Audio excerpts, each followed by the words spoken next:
Alexander Pushkin nació en la actual capital rusa, en Moscú, el 26 de mayo de 1799.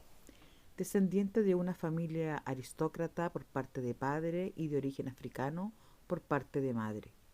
Su madre, Nadezhda Osipovna, era la nieta del llamado Negro de Pedro el Grande.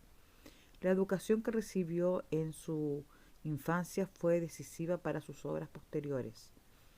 Como era propio de su estatus social, dominaba perfectamente el francés y era un gran lector.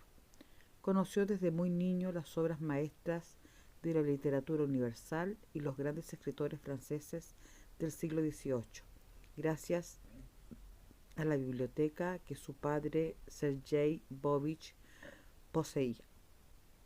Por otra parte, su aya Arina Rodinovna le enseñó cuentos y leyendas populares del pueblo ruso, que más tarde le serviría de inspiración para sus obras.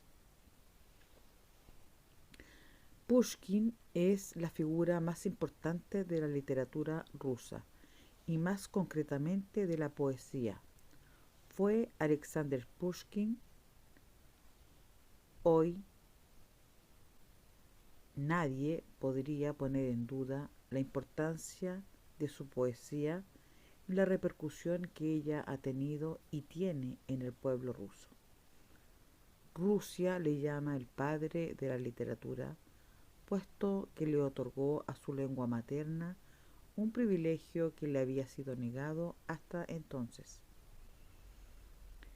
el de la lengua literaria.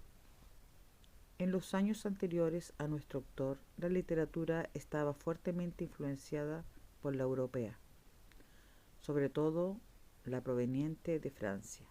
Sus obras son un fiel reflejo del pueblo ruso, de la cultura de las diferentes partes de Rusia, ya que gracias a los destierros sufridos pudo conocer más profundamente su país, quedando maravillado de sus costumbres y sus creencias populares.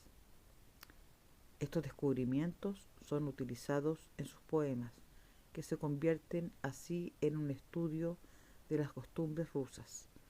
Por esto mismo, es el primer representante de la cultura rusa y su figura es muy querida, ya no solo por la actual Federación Rusa, sino por todos los países que alguna vez compartieron su cultura y que poseen un pasado en común. Por el contrario, la figura de este gran poeta es muy poco conocida más allá de las fronteras de la Europa del Este, y no se le ha otorgado la fama mundial que tienen otros de sus compatriotas, tales como Fyodor Dostoyevsky, Gogol o Tolstoy. Quizás este hecho tenga algo que ver con la difícil traducción de una obra lírica, sobre todo en un idioma como el ruso, tan exquisito lingüísticamente y de tanta profundidad. Su poesía se caracteriza por la belleza de su simplicidad y quizás por eso, al traducirlo, pierde su identidad y esa sensación que tienen los rusos de que Pushkin es poesía. Lamentablemente, al ser traducido, se pierde esa magia.